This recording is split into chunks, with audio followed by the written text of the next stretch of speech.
Okay, so the culture that I chose was the Spanish culture from Spain, and I chose this culture because my mom's side of the family, like my uncle, my great grandma, my great grandpa, they are from Spain. And so I have had a lot of that culture in my life as I was growing up, and we still keep that culture in my family today. And the way that we do that is for Christmas, we actually eat Spanish food instead of like traditional American food, like for the US.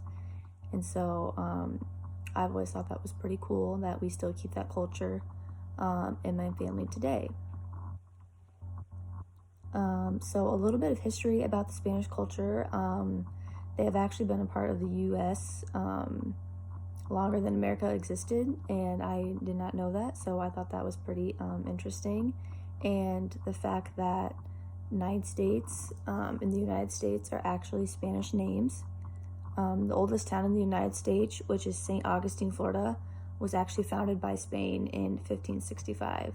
Um, and I also think that is really interesting because in May, I actually visited St. Augustine, Florida, with my family, and we actually did get to learn a little bit about the culture there and like um, about the history of Spain, like finding that city and like how they found it and stuff like that. So I thought that was pretty cool since I do have a Spanish background in my family.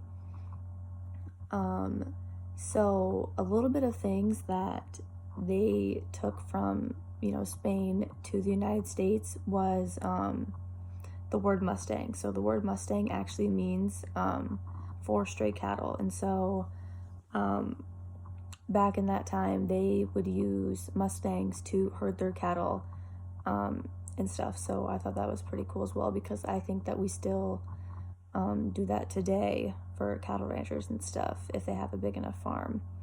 And like lassos and chaps that cowboys wear also was brought here by the Spanish, and the first cowboys really were Spanish people. So I think that's also pretty cool as well. Um, and I also learned that they fought from 1492 until about the 1800s to like get their independence here um, in the United States. And by 1824, all of Spain's newer colonies except Cuba and Puerto Rico um, that fought for their independence, and they actually won. So I thought that was pretty cool as well, and that just shows you that um, there is a lot of Spanish culture in the United States. And more than 8% of the world actually speaks Spanish, so I mean, I think that's pretty relevant now.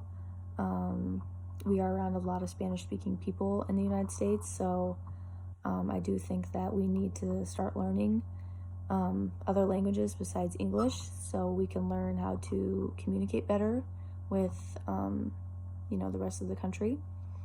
And some things that they brought with them to the United States besides like the words that we use today are horses, like I said, and wheat. So I guess I'm pretty thankful that they brought those over because we have horses, we use horses every day, and we also use wheat. Obviously we eat bread, and so I think that's a pretty important staple in the American culture as well. And I thought that was pretty cool that the Spanish are the ones that actually brought that over to the United States. So like when Columbus had success back in 1492, he actually created the era of the Spanish conquest that led the European explorers to attempt to do the same thing as the Spanish. So really, the Spanish people are the ones that kind of taught the Europeans how to do things, and so I think that's pretty cool as well. And just some health concerns that we would have in the clinic, treating Spanish descent would be that they are 50% more likely to die from diabetes and liver disease than any other culture is. So that's kind of a hefty number, I'd say.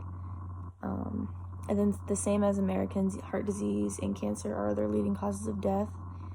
And I do think, since Spanish speaking is pretty prominent in the US now, that we need to start having more interpreters in our clinics so it's easier for them to get health care and understand what's actually going on. And what I've really learned throughout like this whole research and stuff, and just being a part of the Spanish culture and seeing it around where I live, is that pretty much they have the same rights as we do. I mean, there's probably the same amount of Spanish speaking people than there are English speaking people, and everyone needs to be treated the same. And so I think that it just needs to be a more equal thing, and I do think it is getting better. Thanks.